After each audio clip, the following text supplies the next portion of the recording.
comme le serpent dans le désert.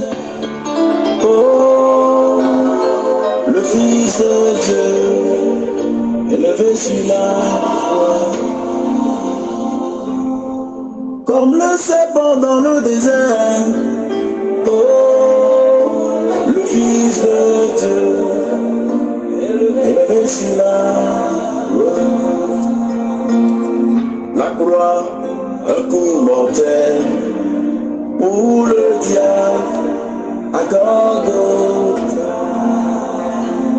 la tête du diable écrasée, le venin mortel aspiré.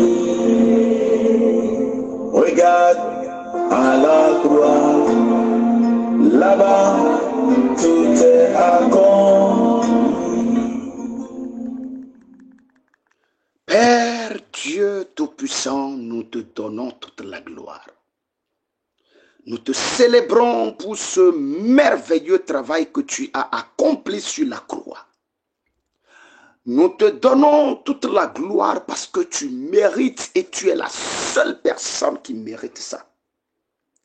À part toi, Seigneur, il n'y a plus d'autre Dieu comparable à toi. Nul ne peut se galer à toi, car tu es le maître de tout l'univers.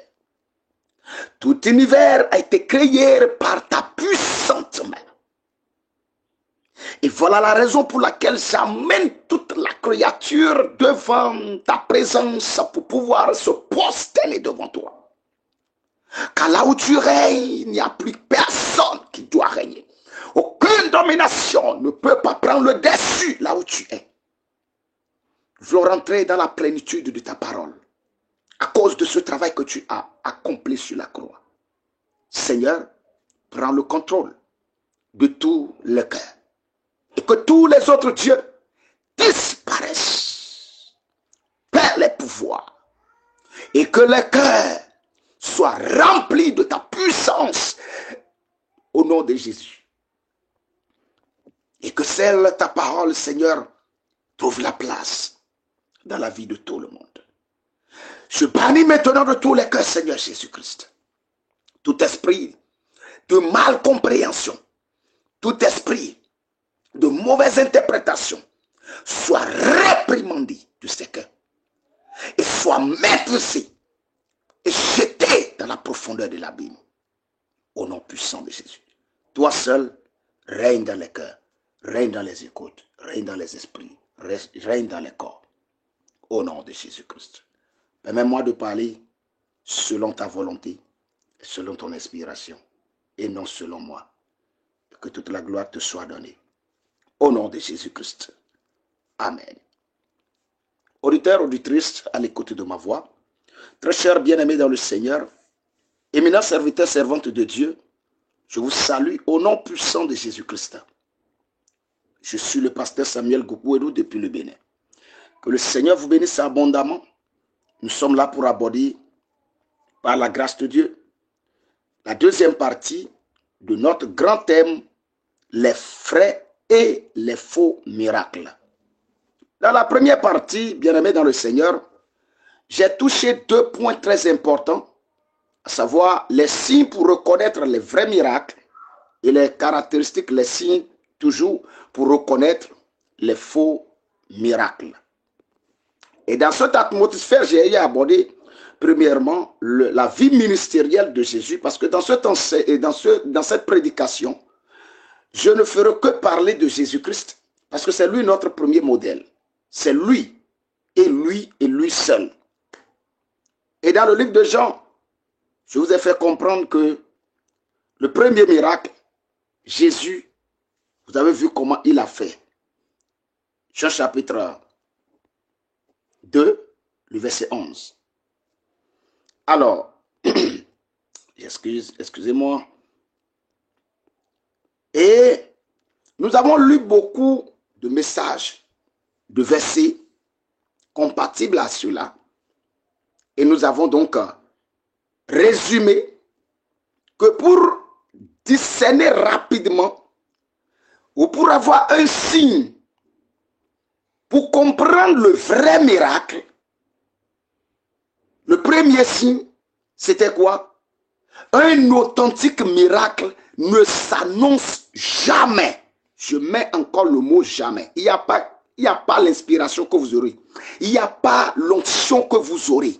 Il n'y a pas cette grandeur-là que Dieu vous donne qui va vous amener du moins à publier un miracle. Non. Pourquoi? Le baobab, même dans le miracle, n'a jamais annoncé, n'a jamais publié un miracle. Venez, vous allez voir le miracle. Maintenant, entre vous, entre moi, entre nous et Jésus, qui est le plus grand dans le miracle? Qui est le baobab du miracle?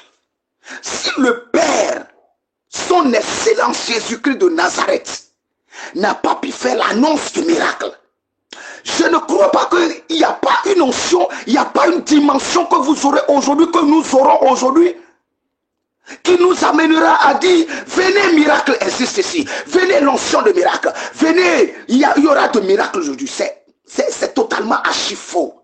Vous êtes d'accord avec moi? Non, ne nous blaguons pas. Non, la vérité séduit en un seul mot. Ok? Ne nous blaguons pas, ne nous blaguons pas.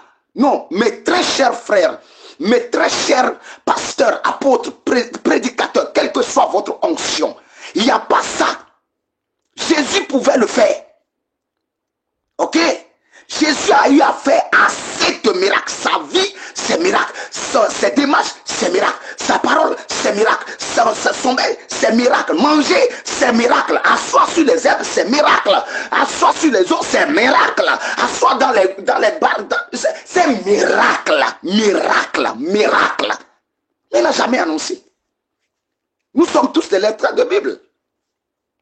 Mais qu'est-ce qui nous pousse aujourd'hui? Venez, miracle ici. Venez, miracle ici. Écoutez-moi, peuple de Dieu. Écoutez-moi. Un vrai miracle ne s'annonce pas. Quand vous voyez un jour, on vous dit qu'il y aura séance de miracle. Quand vous voyez à la télé, quand vous voyez sur les réseaux sociaux, quand vous entendez, et puis on vous dit, oh, il y aura la guérison, il y aura le miracle, il y aura ci. Pardon, je vous en supplie, n'allez pas. Les vrais miracles ne s'annoncent pas. Impossible, impossible, impossible, impossible, impossible, impossible et impossible et impossible et impossible. Il n'y a rien que vous allez me donner comme explication. Il n'y a rien. Rien ne vous pousse pas d'aller annoncer un miracle. Parce que quand vous annoncez le miracle, écoutez-moi, le deuxième point que j'ai abordé avec vous, c'était le faiseur de miracle n'a jamais aucune idée sur quand ou comment le miracle arrivera. Quand, où, comment le miracle arrivera. Faites beaucoup attention. Le faiseur de miracle n'annonce pas le miracle. Ça fait un. Lui-même, il est dans une pensée neutre. Et il ne sait pas quand est-ce que le miracle aura lieu. Deuxième chose, il ne sait jamais quand, où est-ce que il fera le miracle. Mais il croit en miracle. Il croit. Nous devons croire en miracle. Nous savons que le miracle existe. Je ne dis pas le contraire. Mais ce n'est pas nous le faiseur du miracle. Et je vous avais dit que nous sommes tous des porteurs de miracles. Depuis le premier jour où nous avons donné notre vie à Christ, la Bible nous confirme dans le livre de Marc 16. Lisez à partir du 16e verset, vous allez voir, il a dit, il suffit seulement, la condition c'est que tu donnes ta vie à Christ. Si tu n'as pas encore donné ta vie à Christ, c'est le moment. Il faut donner ta vie à Christ, sinon tu n'es pas concerné. Mais tous ceux qui ont déjà donné leur vie à Christ ont de l'onction déjà de miracle. Allez lire très bien. Il dit le miracle vous accompagne. Le miracle, voici les miracles. Donc, parlant de miracles, écoutez et ouvrez vos yeux correctement, vos oreilles spirituelles correctement. Ok? Parlant de miracle, il n'y a même pas un titre qui est qualifié pour le miracle. C'est tout le monde qui est qualifié. Pasteur, apôtre, fidèle, quel que soit ce que vous êtes tous des porteurs de miracles. Ce n'est pas moi, je l'ai dit. Lisez votre Bible. C'est là. Je veux quelqu'un qui va me dire le contraire. Ok? Ceux qui ont cru au nom de Jésus. Nous avons vu. À la fin de ce verset, pensant que Jésus-Christ voulait monter au ciel, il a dit clairement que voici les miracles qui accompagneront ceux qui auront cru en mon nom. Ils chasseront les démons, ils les poseront les mains aux malades. C'est ça, mes frères. C'est ça la vérité. C'est pas parce que je suis pasteur que je vais vous dire, c'est toujours moi seul qui dois prier pour vous à cause de vos argent. C'est moi seul. Non. Je vais vous apprendre à comprendre votre droit. Écoutez-moi très bien. Lisez correctement ça. Jésus-Christ a donné l'autorité. Il dit, quand tu me reçois dans ta vie, tu prendras même des breuvages mortels et tu ne mourras pas. Ça, c'est clair, hein? C'est clair.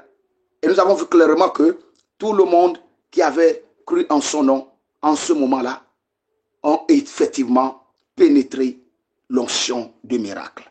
Qu'est-ce qui vous arrête, vous qui m'écoutez? Alléluia. Ok?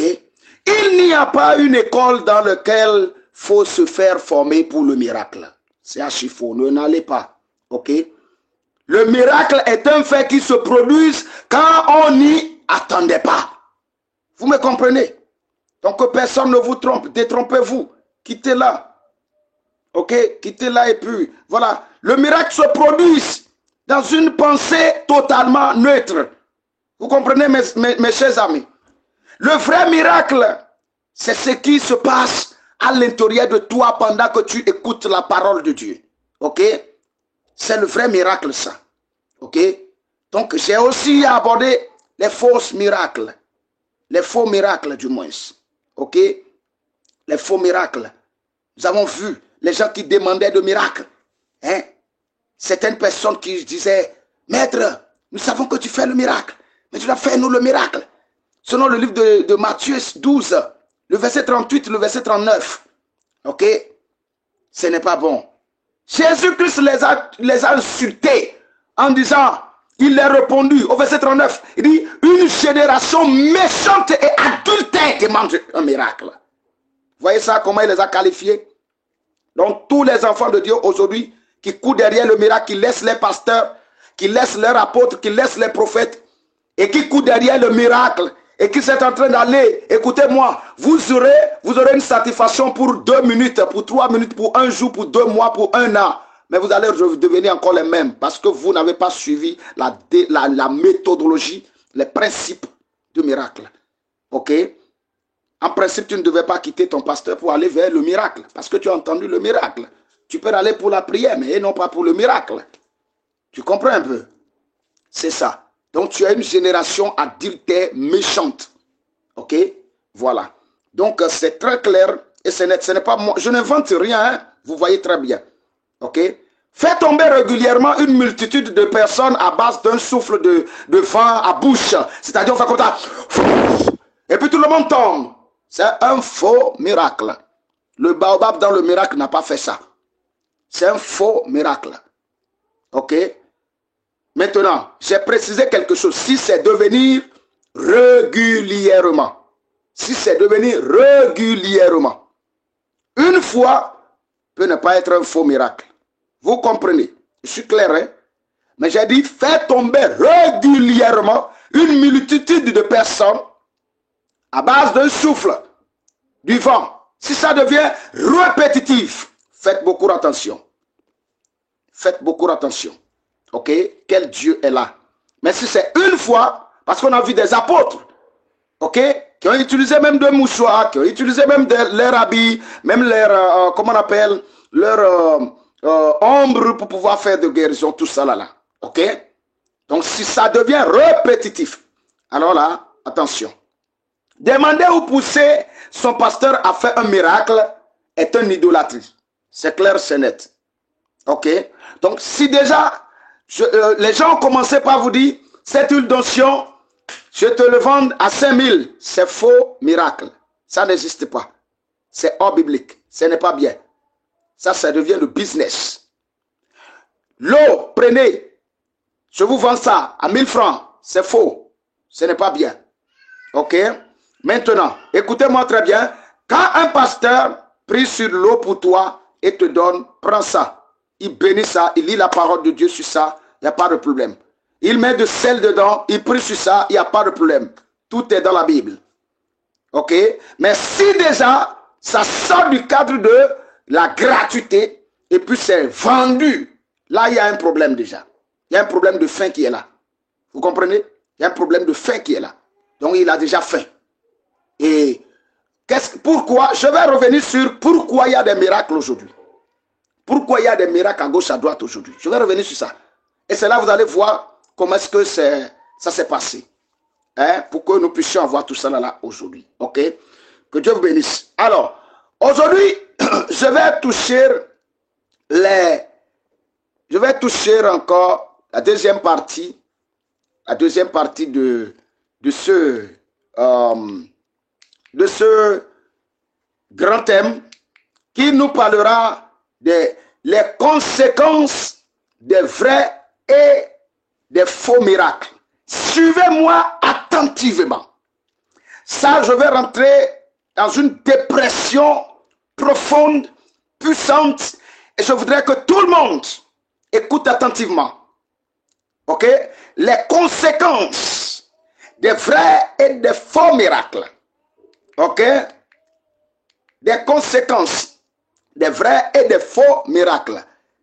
Très rapidement, bien-aimés dans le Seigneur, nous allons aborder deux points capitaux pour identifier de façon biblique la conséquence des faux et des vrais miracles. Ok? Premier grand 1 sur lequel je vais me baser ce matin pour travailler avec vous, c'est la conséquence reliée au vrai miracle. Ok? Et deuxième c'est-à-dire grand 2. Ok? Grand 2, la conséquence reliée au faux miracle. Nous allons aborder ces deux points-là très importants. Alors, premier point dont je parlais tout à l'heure, la conséquence reliée au vrai miracle. Lisons la parole. Lorsque nous parlons de la conséquence, c'est que nous parlons de l'impact que laisse. L'impact que laisse. Ok? Ce que le faux miracle peut laisser sur vous, pour vous identifier, ce que le vrai miracle aussi peut laisser sur vous. Donc, la conséquence reliée au vrai miracle. C'est le premier point. Lisons la parole de Dieu. Dans le livre de Jean, nous allons lire le chapitre 11. Nous allons lire le premier verset au verset 2. Nous allons lire le verset 5 au verset 6. Et puis après ça, nous allons également lire le verset 11, le verset 14, le verset 17, le verset 41 au verset 44. Vous avez compris? Donc très rapidement, allons-y. Jean chapitre 11, le verset 1, qui nous dit ceci. Ok? Il avait un homme malade. Regardez très bien. Lazare de Béthanie, village de Marie. Ok? Village de Marie, sœur. Voilà. Sœur de Max. Amen. C'était cette Marie qui oignit. C'était cette Marie qui oignit de parfum le Seigneur et qui lui essuya les pieds avec ses cheveux. Et c'était son frère Lazare qui était malade. Suivez très bien. Or, Jésus aimait Marthe et sa sœur et Lazare. Le verset 6. Lors donc qu'il eut appris que Lazare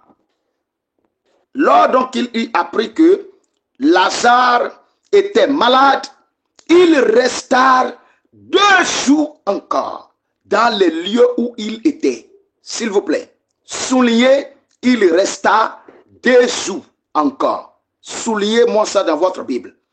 Au verset 6, il resta 2 jours encore dans le lieu où il était. Ok. Évoluons. Ok. Le verset 11.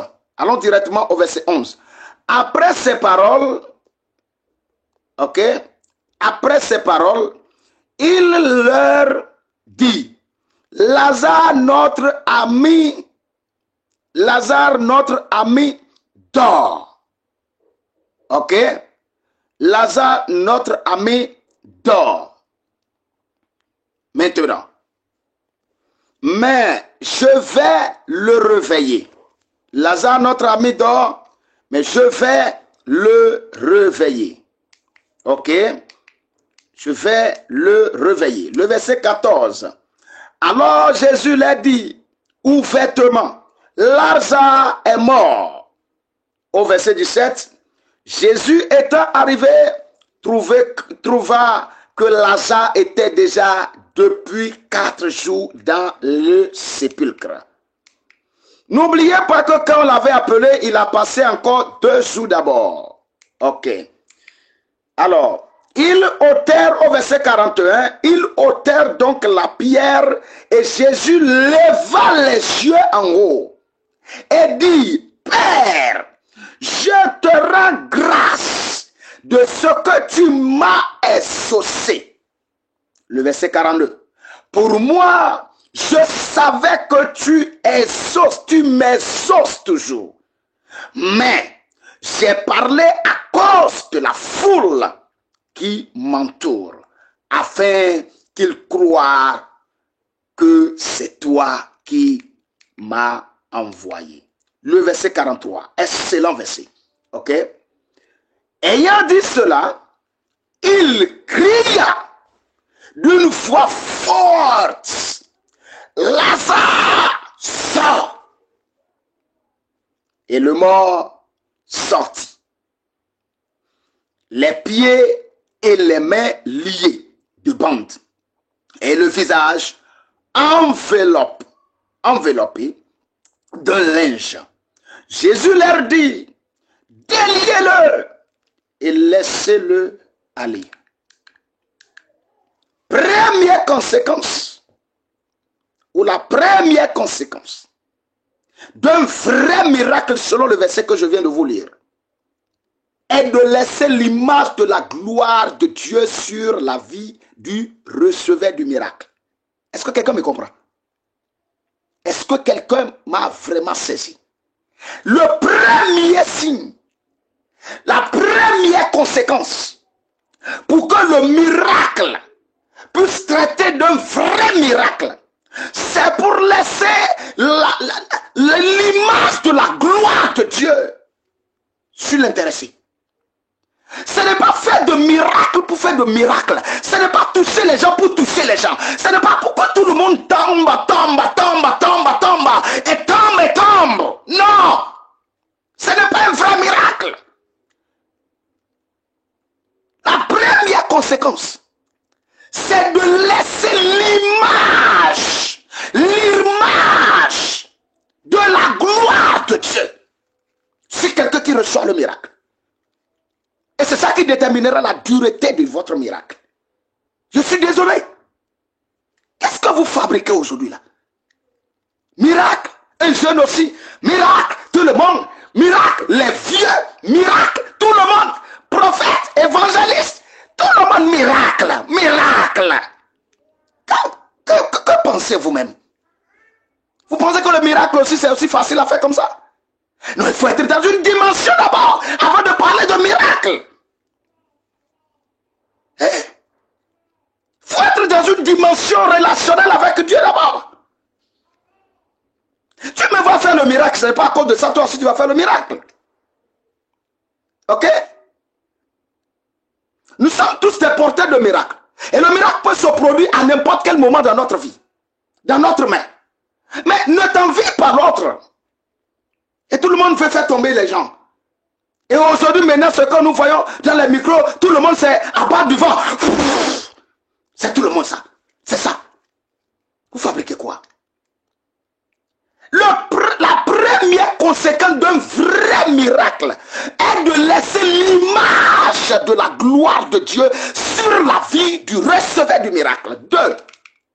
Ok? Deuxième conséquence. La deuxième conséquence d'un vrai miracle est pour une durée éternelle. Lazare est mort sur la terre. Il est ressuscité. Après avoir ressuscité, nous avons constaté qu'il a eu encore une durée éternelle. Jusqu'à présent, Lazare est encore auprès de Dieu. Ça, c'est ça. L'image de la gloire de Dieu. L'image de la grandeur de Dieu. L'image de la puissance de Dieu sur l'homme. Et non pas faire tomber et puis vous croyez la tête par tête, bam. Et puis après, c'est pour aller se retrouver auprès des docteurs pour dire que j'ai faim, j'ai mal à la tête. Stoppez tout ça. On ne fait pas le miracle pour faire le miracle. Alléluia. Alors, troisième conséquence d'un vrai miracle est de proclamer la grandeur de Jésus-Christ à toute l'église et au monde entier. Est-ce que quelqu'un me comprend? Est-ce que quelqu'un me comprend? C'est de proclamer la proclamation de la grandeur de Jésus-Christ. La proclamation de la grandeur de Jésus-Christ. La proclamation de la grandeur de Jésus-Christ. À toute l'église. Le miracle ça produit, dis à ton église. Prends le micro, parle devant tout le monde. Tu es en train de proclamer comme ça. Quelqu'un peut écouter ton témoignage et puis va venir à Christ. Ok? Et au monde entier. Ah oui, c'est ça. Allez, très bien. Vous allez voir qu'à base de ce miracle-là, beaucoup de personnes ont commencé par suivre Jésus-Christ. Pardon, ne soyez pas pressés. Le miracle peut se produire à n'importe quel moment. Vous avez compris? Ne soyez pas pressés. Évitez d'aller chez les, comment on appelle, chez les marabouts, pour aller prendre de l'eau, pour aller prendre des poudres, pour aller prendre des miroirs. Vous voulez faire quoi? Vous voulez devenir quoi avec? C'est éphémère. C'est éphémère. Ok? Et c'est ça qui donne la parole à ces fameux marabouts là aujourd'hui qui se posent à la télé et qui disent nous connaissons l'heure à laquelle vous venez chez nous, les pasteurs. Médiocre. Ça c'est de n'importe quoi. Quelqu'un me comprend? La quatrième conséquence d'un vrai miracle est pour gagner les âmes dans le royaume de Dieu. Gagner les âmes dans le royaume de Dieu. Mais ce qu'on foutre dans les télés aujourd'hui, ce qu'on foutre sur les réseaux sociaux aujourd'hui, c'est pour gagner quoi? L'argent. L'argent. L'argent. Repentez-vous. Repentez-vous. Je sais que vous êtes à l'écoute. Repentez-vous. Cinquième caractéristique. Ok? La cinquième conséquence du moins d'un vrai miracle est pour ridiculiser la puissance éphémère du diable. Quelqu'un me comprend très bien. Pour ridiculiser. La ridiculisation de la puissance du diable. C'est ça. Et non pas pour glorifier le nom du diable. Vous donnez des chaussures. Vous donnez vos chaussures et puis vous les montrez comment on appelle? Assez disciples qui est avec vous et puis vous demandez, vous disiez à la télé, hein, en plein, oh my God, je ne vous comprends pas. Ça c'est quel esprit ça? Il fallait amener ça, il fallait amener cette chaussure là devant moi et voici, moi je ne vais pas t'enlever et te faire tomber. Je t'enlève la chaussure là et je te fais tomber, pasteur. Parce que ta puissance ne peut rien me faire. Ça peut influencer ceux qui sont devant toi. Mais devant moi, viens. Je t'enlève cette chaussure là et tu vas voir encore d'autres formes de miracles.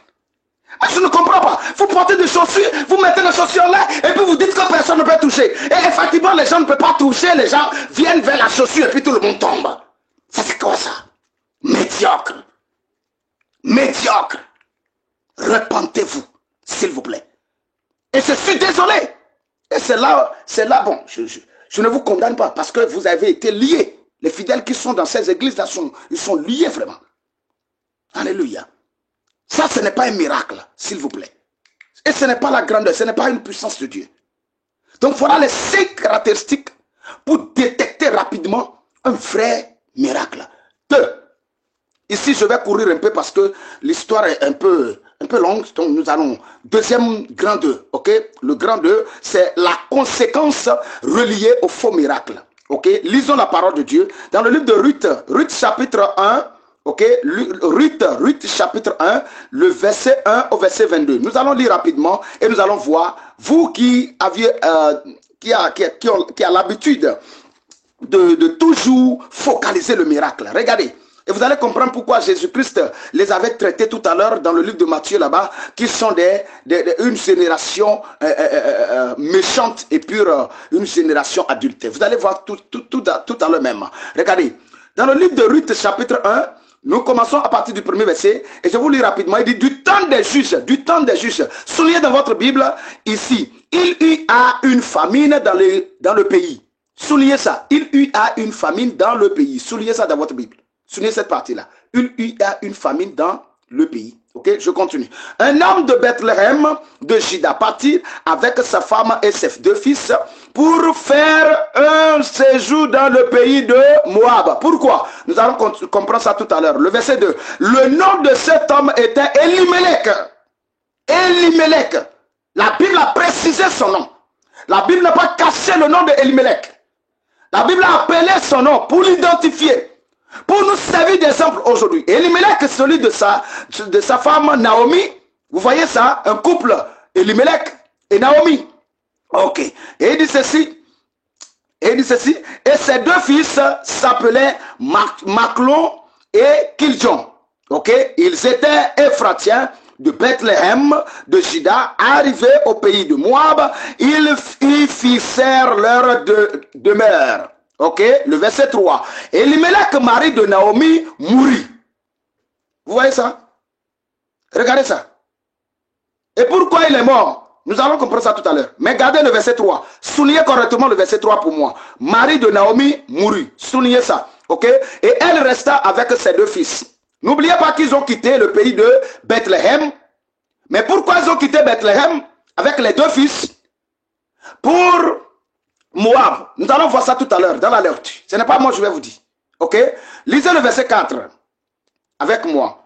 Ils prirent des femmes moabites dont l'une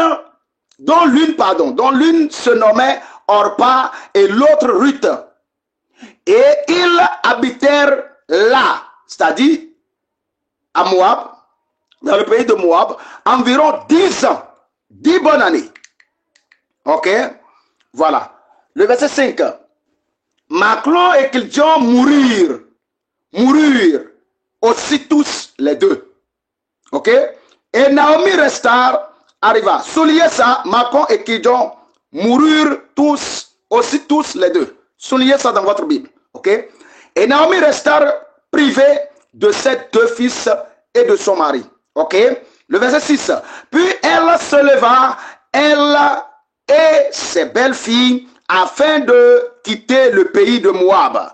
Car elle apprit au pays de Moab que l'Éternel avait visité son peuple et lui avait donné du pain. Est-ce que quelqu'un peut comprendre ça?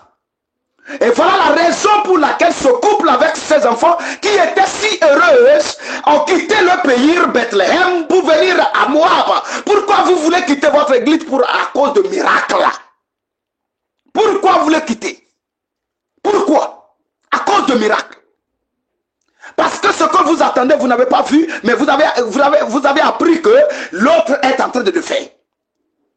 Regardez ce qui s'est passé. 1 an, tu peux rien sentir. 2 ans, tu peux pas sentir quelque chose. 3 ans, rien aussi. 5 ans, mais dans 10 ans, qu'est-ce qui va s'arriver à toi? Tu comprends ça? Est-ce que tu comprends ça? Est-ce que tu as la tête pour comprendre ça? Comprends ça, faut comprendre ça. 1 an, tu peux réellement tomber en miracle et avoir de véhicules et avoir d'enfants. 2 ans, il n'y a pas de problème. Dans 5 ans, qu'est-ce qui t'attend? Dans 50 ans, qu'est-ce qui va s'arriver? À base du miracle. À base du miracle. Dans 100 ans, qu'est-ce qui va arriver? À base du miracle. Mais toi, tu as déjà oublié. Tu as déjà oublié. Et tout est bon déjà. Et tu vas penser que tout est bon. Regardez ça. Regardez ça. Car elle a pris au pays de Moab que l'Éternel avait visité son peuple et lui avait donné du pain. Qu'est-ce qui te concerne? Reste là-bas. Ton temps arriva. Ton temps arriva. Elle sortit du lieu qu'elle habitait, accompagnée de ses 2 belles filles, et elle se mit en route pour retourner dans le pays de Juda. Vous voyez ça? Vous voyez ça? Naomi dit alors à ses 2 belles filles, allez retourner chacune à la maison de ses mères. Vous voyez ça? de sa mère. Que l'Éternel use bonté envers vous comme vous l'avez fait envers ceux qui sont morts et envers moi. Ok. Que l'Éternel vous fasse trouver à chacune du repos dans la maison de Marie, et elle les baisa. Elle élevèrent la voix et pleurait. Waouh, fallait pas pleurer. Qui t'a envoyé là-bas? Qui t'a envoyé là-bas? Qui t'a ordonné? Tu as reçu de l'ordre dans la main de qui? Quand tu allais sur la montagne là, tu as reçu l'ordre de ton père. Est-ce que tu as reçu l'ordre de ta mère spirituelle? Est-ce que tu as reçu l'ordre de ton pasteur conseiller? Tu n'as pas reçu. Maintenant tu es parti. Tu vas vraiment pleurer. Vous voyez ça? Elle levèrent la voix et pleurait. Pourquoi? Est-ce que vous pouvez comprendre? À sa vieillesse, elle levait sa voix pour pleurer à sa vieillesse. À sa vieillesse. Parce que quoi? Le mari est mort. Parce que quoi? L'aîné est mort. Parce que quoi? Le second aussi est mort. Et ça lui reste elle seule. Là où tu étais, n'es-tu pas à l'aise? Oh my God. Oh my God. Oh my God. Non, ne mal comprenez pas. Hein? Je ne te dis pas si l'église, là où tu es, si tu n'es pas bien positionné, je ne te dis pas de ne pas quitter. Hein? Non, je ne te dis pas ça. Je parle de miracle. Il ne faut pas confondre les choses. Hein? Je te parle de miracle. C'est-à-dire poursuivre le miracle. C'est-à-dire localiser le miracle. Non, non, non, il ne faut pas le faire. Il ne faut pas faire ça. Il ne faut pas venir chez moi à cause de miracle. Non, d'abord moi je ne fais pas miracle. Tu me comprends? Je n'ai pas une idée sur miracle. Je sais que miracle existe. Mais tous les miracles dont Dieu m'a utilisé à faire, mes amis, je n'ai pas l'idée. Je ne sais pas quand. Je ne sais pas quel moment. Dieu m'a utilisé à faire beaucoup de miracles. Je vous parle de moi, Samuel. Mais moi-même, je ne sais pas. Je ne sais pas. Où est-ce que ça va se passer? Quand ça va se passer? Et beaucoup d'entre vous sur les réseaux sociaux, vous êtes témoins. Hein? Alors, si vous n'êtes pas témoin en présentiel, vous êtes témoin de ce que je dis. Sur les réseaux sociaux, le premier miracle que Dieu s'en va faire dans mes mains. Quand j'ai créé le forum Ta prière est exaucée, c'était dans le pays de, comment on appelle, Congo-Brazzaville. Congo-Brazzaville. Le monsieur est là jusqu'à aujourd'hui. Il m'appelle, il dit, pasteur, mais je t'ai connu, mais s'il te plaît, j'ai une situation d'un ami qui est à l'hôpital présentement. Sa femme est en train de vomir du sang. Depuis des mois, elle n'arrive pas à manger. J'ai dit, d'accord, je vais prier Dieu. Dieu me donne l'inspiration. Je dis, d'accord, va vers lui maintenant. Il dit, non, ils ont refusé personne. Je dis, va vers lui. Il va vers lui, je dis, je vais parler à cette dame. On dit, mais il ne parle pas. Je dis, je vais parler avec elle. Automatiquement, la dame a commencé par parler. J'ai dit, tu crois en Jésus? Il dit, oui. Il dit, tu crois que... Elle est musulmane. Je dis, tu crois que Jésus peut te guérir? Elle dit, oui. Oh my God. J'ai dit, ça, il n'y a pas de problème. J'ai dit, maintenant, je vais prier pour toi. Je prie à distance de Cotonou au Congo-Brazzaville. De Cotonou au Congo-Brazzaville. Je ne les ai pas vus jusqu'à aujourd'hui, je vous dis. Au téléphone, j'ai prié automatiquement. Cette dame-là, automatiquement, se leva. Celle qui est clouée. Le Seigneur me montre, il m'a dit, on t'a empoisonné. Effectivement, c'est ce qui s'est passé. Vous voyez ça? Et automatiquement, cette dame se leva. Elle a commencé par demander, donnez-moi de nourriture. Je vais manger, je vais rentrer à la maison. Je ne veux plus rester ici. Et c'est comme ça que la dame est libérée. Miracle. Beaucoup de miracles. Beaucoup de miracles, mes amis. Du Bénin, jusqu'à présent, je ne connais pas. Presque tous ceux-là, sur la ligne, je ne les connais pas. Je ne les maîtrise pas. Je ne les ai jamais vus. Mais Dieu m'a utilisé. Et s'il vous plaît, évitons. Ok? Quand vous lisez correctement, vous allez voir. Je vais lire les parties. Voilà. Allons-y au verset 13. Après, vous pouvez tout lire. Attendriez-vous? Tout ça là. Bon, laissez tout ça là. Ok? Le verset 13. Laissez. Venez au verset 14. Lisez avec moi. Et elle élevait la voix. Et pleurait encore. Elle élevait la voix et pleurait encore. Quand on peut vu que ça là, ça a changé, je ne vais pas être contaminé de cette dame-là. Elle a pris fuite en même temps. On pas baisant sa belle-mère, mais Ruth s'attacha à elle. Mais grâce à Dieu, Ruth aujourd'hui, nous avons eu Jésus. Alléluia. Oh my God, my lovely God. I love you, Father. Ok, le verset 20. Allons-y directement au verset 20. Elle leur dit, ne m'appelez pas Naomi. Vous voyez ça? Ne m'appelez pas Naomi. Parce qu'elle est retournée vraiment au pays de Juda. Et voilà, les gens l'accueillaient. Les gens lui disent, waouh, c'est Naomi. Naomi est revenue. La mort a emporté déjà la terre de Moab. Au lieu d'être une terre bénite pour la vie de cette dernière, ça a été transformé à une terre qui a englouti son mari et ses enfants. Épargnez-vous de la localisation de miracle.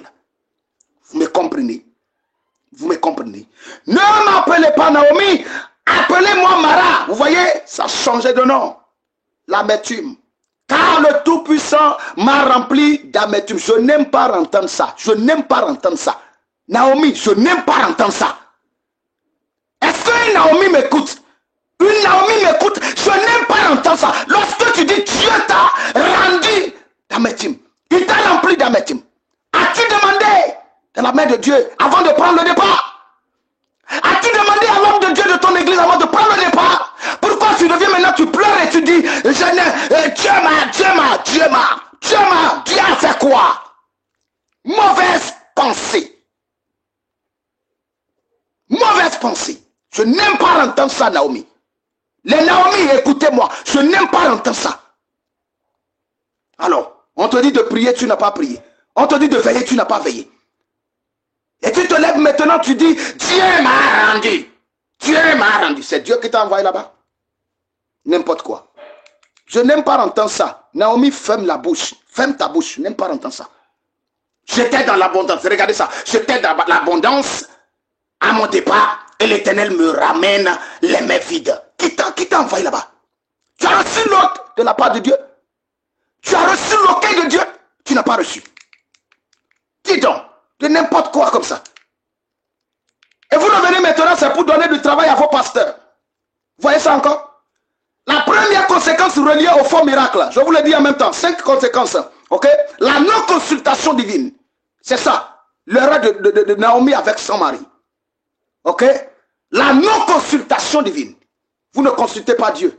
Et vous prenez la voie. Parce que votre pasteur ne sait pas prier. Parce que votre pasteur est ci. Parce que votre pasteur est ça. N'importe quoi.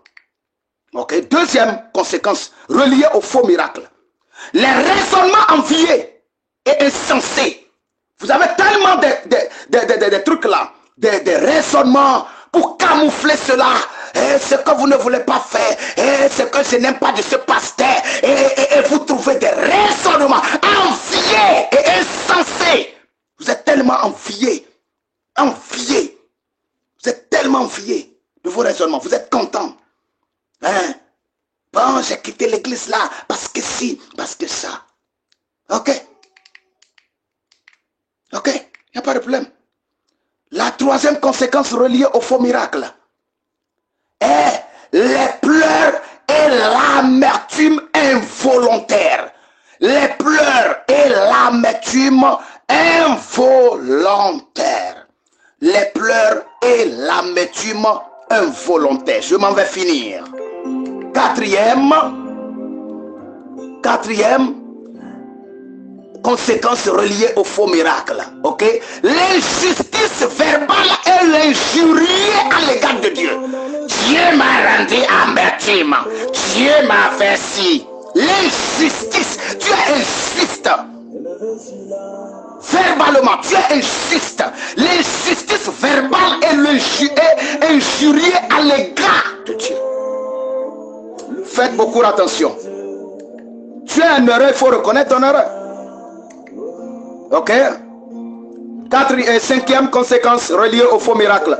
Le regret total et la perdition de tout. Ouais, elle a perdu tout. Elle a perdu tout. Ok? Je vais conclure mon message en disant ceci. Faisons beaucoup attention pour éviter les localisations miraculeuses afin de tout perdre. Pardon, il faut éviter. Le miracle est là-bas, la science de miracle ici, la miracle là-bas, là-bas, là-bas, et c'est toi qui sais tout, et c'est toi qui acceptes tous les conseils. Fais beaucoup attention, mon ami. Fais beaucoup attention, fais beaucoup attention. Fais beaucoup attention. Sinon, tu perdras tout. Que Dieu vous bénisse abondamment. Je prie pour quelqu'un qui écoute ma voix. Au nom puissant de Jésus, que Dieu te paille et qu'il te vide maintenant de tout piège satanique miraculeux. Au nom de Jésus-Christ. Afin que toi et ta famille, vous portez très bien, ton mari, ta femme et tes enfants, au nom de Jésus-Christ. Amen.